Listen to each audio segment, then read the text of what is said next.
my car. When I hit the seats this morning, I tell you, I just went, woo! I figured if I'm up, everybody in the Delaware Valley should be up. You agree with me? It's 3 minutes past 4 in the morning. What else you gonna do? What's there? Hello? Good morning, Mrs. Kramer. This is Don Cannon, WIBG.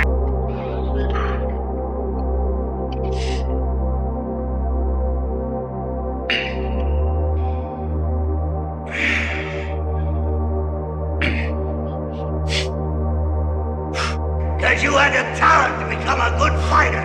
And instead of that, you became a leg breaker. Some cheap second-rate loan shark.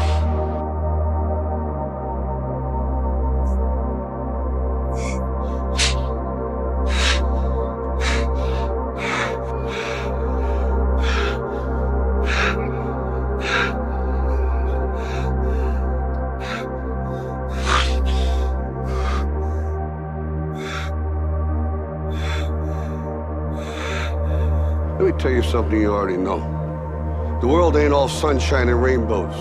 It's a very mean and nasty place, and I don't care how tough you are, it will beat you to your knees and keep you there permanently if you let it. You, me, or nobody is gonna hit as hard as life. But it ain't about how hard you hit. It's about how hard you can get hit and keep moving forward. How much you can take and keep moving forward. That's how winning is done.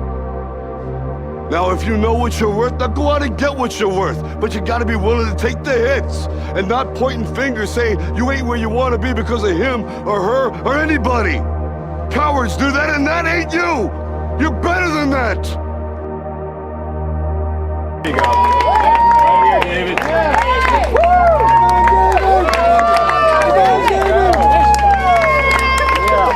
Good job, Dave. David Goggins, you did it! All right, man. Good job. David Goggins! All right, David, congratulations. Welcome back to the finish line of the Kiel's Badwater Ultramarathon. Got your medal for you. I want you to see what it looks like first.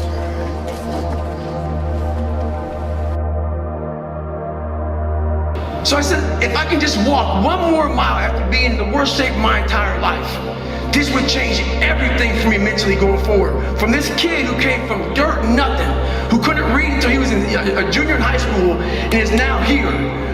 I walked a mile. I said, maybe I can walk one more mile. Maybe I can walk another mile. At mile 81, my ex-wife looked at me and said, you're not gonna make the time. When your mind knows it's not going to quit, and this is what I found out, this is my 40% rule.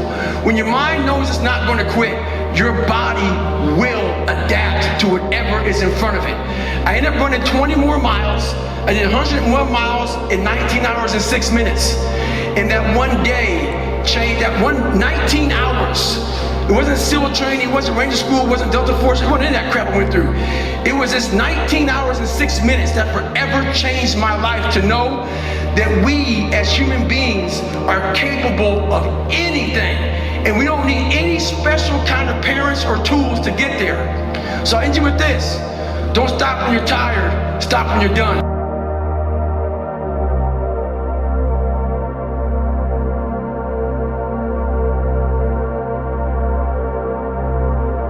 Very few ever get to where you are today. You only graduate from Bud's training once. It marks the completion of the toughest military training in the world. In a society where mediocrity is too often the standard and too often rewarded, there is intense fascination with men who detest mediocrity, who refuse to define themselves in conventional terms, and who seek to transcend traditionally recognized human capabilities. This is exactly the type of person Buds is meant to find. The man who will find a way to complete each and every task to the best of his ability. The man who will adapt and overcome any and all obstacles. 5.5 days of misery. The instructors tell the students again that failure for most is a statistical destiny.